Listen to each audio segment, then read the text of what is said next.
Hey everybody, Raven here, and today I want to share with you the story of GSA, Government Service Administration hordes that happened in the United States. Most of you might have known about the GSA hard packs that are mostly Carson cities, but there are more rare and actually valuable non-Carson cities, as well as GSA, what they call soft pack or flat packs, come in packages like this, and none of these are Carson cities. Matter of fact, in 1973, this right here little card explains everything. It says the historic coin is a 90% silver United States dollar and was offered in a group of coins containing circulated specimens of both Morgan and Peace dollar designs, with a minimum bid of $3. It is a memento of a bygone era. The last 90% silver dollar was minted in 1935. The U.S. government no longer mints silver coins for circulation. The issuance of General Services Administration of the last of the government's holdings of 90% silver dollars will serve for millions of Americans as cherished mementos of our nation's history. And what's interesting about that is they literally took coins and put them in these special packs. They came with a GSA administration token. They would say that they are circulated. And in this example, you have a 90% 1922 peace dollar. It shows here that it's the coin was previously placed in a circulation and has normal wear, and less than 100,000 were available in this category, and the minimum bid is $3. No exchanges or refunds may be made.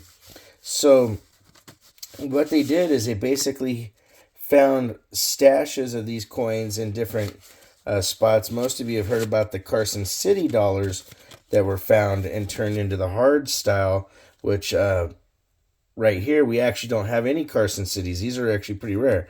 But what happened when they did that is they put them in these. They put out a notice and people were able to buy them. Now, as you can see here, we have different dates. Right here, we have an 1880.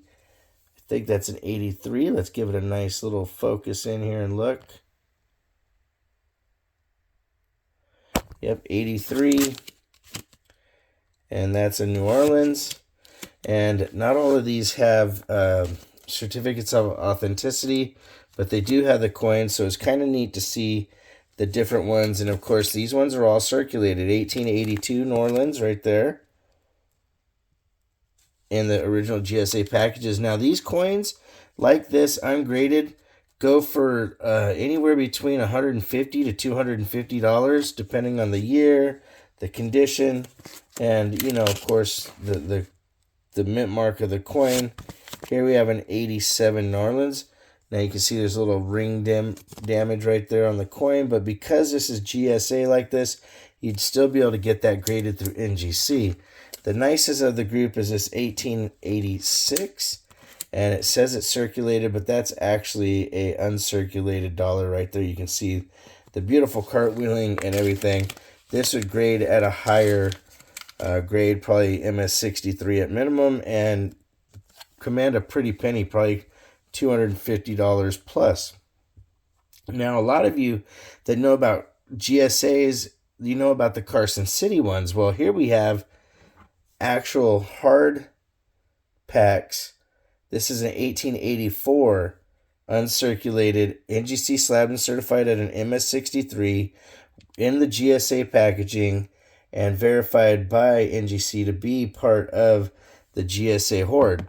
And it's interesting to note that the government had, like it said in the thing, literally millions of silver dollars, and these are uncirculated. This one got an MS63, and these are quite expensive. Honestly, it's hard to get a retail price on them because there's not a lot of them that exist. You don't see them in the gray sheet.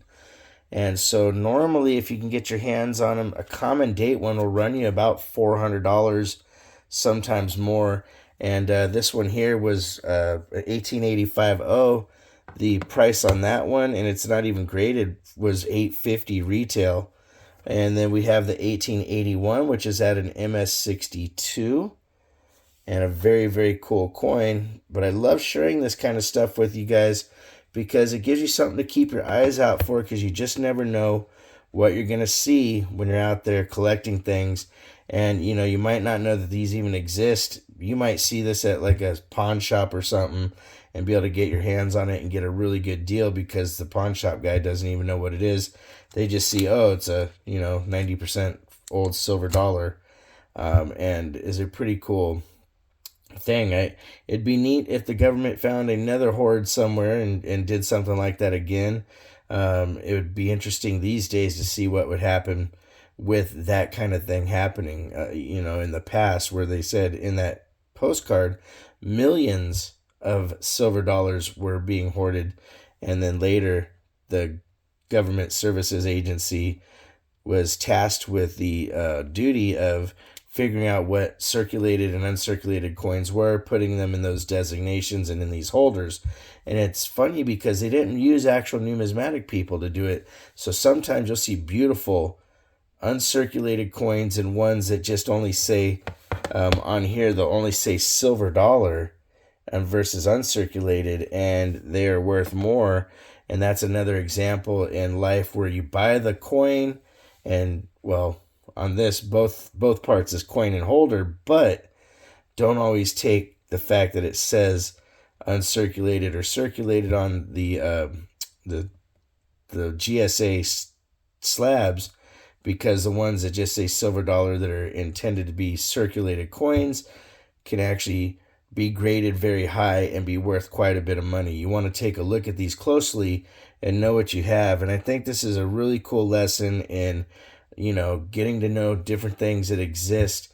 With silver being up so high right now, numismatics is a good place to put your money into, because it is not as volatile to the markets as bullion is.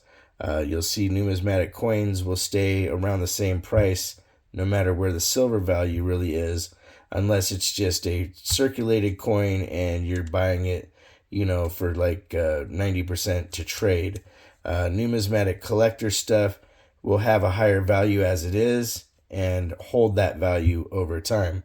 I hope you guys like this explanation of this kind of group of coinage that you don't see every day. I was really lucky to get my hands on these for this video. Big shout out to my buddy that let me borrow it. Like always, if you want to correspond, it's ravenhawkcoins@gmail.com. Our P.O. Box is 721296, Norman, Oklahoma 73070. Please make sure to take care of one another, and we'll see you real soon. Ravenhawk Coins, have a great day.